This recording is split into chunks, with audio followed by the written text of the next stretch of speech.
Hi let them theory എന്ന് പറഞ്ഞ book New York ടൈംസിൻ്റെ best selling ബുക്സിൽ വരുന്നൊരു ബുക്കാണ്. അതുപോലെ തന്നെ 2025 2025 ഇയറിലെ നമ്പർ 1 സെല്ലിംഗ് ബുക്കാണ് ലെറ്റ് ദം തിയറി. അപ്പോൾ ഈ ബുക്കിൻ്റെ ഓഥർ എന്ന് പറഞ്ഞാൽ അമേരിക്കൻ ഓഥറായ മെൽ റോബിൻസ് ആണ്. ഈ ബുക്കിൻ്റെ സ്റ്റാർട്ടിങ്ങിൽ തന്നെ അവർ അവരുടെ ലൈഫ് പറഞ്ഞുകൊണ്ടാണ് അവർ തുടങ്ങുന്നത്. കാരണം അവരുടെ ലൈഫിൽ അവർ വളരെ ബുദ്ധിമുട്ടിലൂടെ ഒരു സാഹചര്യത്തിൽ കടന്നു പോയതാണ്.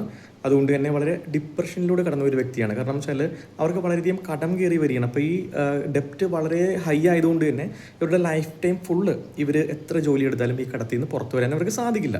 അപ്പോൾ അതുകൊണ്ട് തന്നെ ഇവർക്ക് ഒന്നും ചെയ്യാൻ തോന്നുന്നില്ല. കാരണം ജീവിതകാലം മുഴുവൻ പണിയെടുത്താലും ഈ കടം വീട്ടി ഒന്ന് ഫ്രീ ആയിട്ട് ജീവിക്കാൻ സാധിക്കില്ല.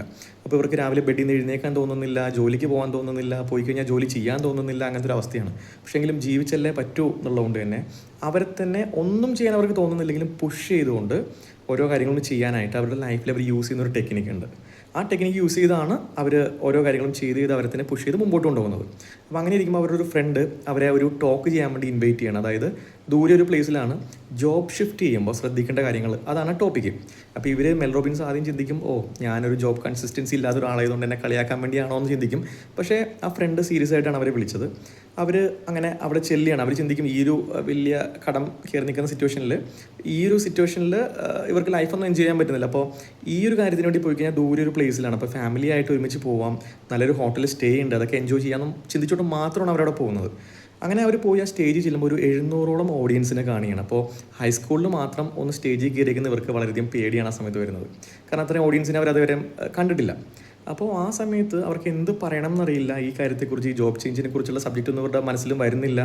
അപ്പോൾ ആ സമയത്ത് അവർ ഷെയർ ചെയ്യുന്ന കാര്യം എന്ന് വെച്ചാൽ അവരുടെ ലൈഫിൽ ആ ഡിപ്രസീവായിട്ടുള്ള സിറ്റുവേഷനിൽ അവരെ തന്നെ പുഷ് ചെയ്യാനും മോട്ടിവേറ്റ് ചെയ്യാനും വേണ്ടി അവർ യൂസ് ചെയ്തിരുന്ന ആ ടെക്നിക്ക്, ആ മെത്തേഡാണ് അവർ ആ സ്റ്റേജിൽ ഷെയർ ചെയ്യുന്നത്. എന്നിട്ട് അവർ പറയുകയും ചെയ്യും, നിങ്ങൾക്കിത് എങ്ങനെ യൂസ്ഫുൾ ആവുന്നുണ്ടോ എന്ന് എന്നെ മെയിൽ ഐ ഡി കൊടുത്തിട്ട് അറിയിക്കണം എന്ന് പറയും.